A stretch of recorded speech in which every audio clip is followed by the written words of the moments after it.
தனது ஹார்ட் டிஸ்கை ஒருவர் எடுத்து வைத்துக் கொண்டு தர மறுப்பதாக கூறி சென்னையில் உள்ள பெப்சி அலுவலகம் முன் நடிகை சோனா தர்ணா போராட்டத்தில் ஈடுபட்டார். இதனால் ஸ்மோக் என்ற தனது பயோபிக் இணைய தொடரை வெளியிட முடியாமல் தவிப்பதாகவும் தங்களிடம் மேலாளராக வேலை பார்த்த சங்கர் என்பவர் 8 லட்சம் ரூபாயை பெற்றுக்கொண்டு மோசடியில் ஈடுபட்டதாகவும் அவர் புகார் தெரிவித்தார். எனக்கு என்னன்னா என் வேலை நடக்க மாட்டேங்குது, வேலை நடக்கலனாலும் பரவாயில்ல, நான் பண்ற விஷயமும் தடங்கள் வருது. எல்லாத்துக்கும் மேல எனக்கு ஹார்ட் டிஸ்கை பிடிச்சி கொடுக்க மாட்டேங்கிறாங்க. அது வந்தால் தான் நான் ரிலீஸ் பண்ண முடியும்.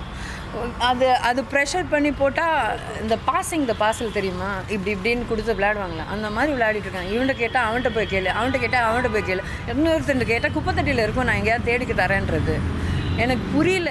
இது தொடர்பாக பெப்சியிடம் முறையிட்டும் எந்த உதவியும் கிடைக்கவில்லை என நடிகை சோனா வேதனை தெரிவித்தார். இங்கே தான் உட்காந்து தர்ணா பண்ண போறீங்களா? ஹார்ட் டிஸ்க் வந்தாகணும், எனக்கு காசு வந்தாகணும். அதுக்கு அப்புறம் எல்லாருக்கும் முன்னாடி சங்கர்ன்ற ஆள் வந்து இங்கே எனக்கு பார்த்தாகணும். ஏன் பார்த்தாகணும்னா இவ்வளோ பேர் அவரை ப்ரொடெக்ட் பண்ணுறாங்களோ, அவரை என்ன பெரிய ஆளா எனக்கு தெரியணும். அப்படி பெரிய ஆள்னா நானும் வணக்கம் சொல்லிட்டு போகிறேன். அப்படி இல்லையா என்னன்றது விஷயம் பார்த்துட்டு சொல்ல போகுது.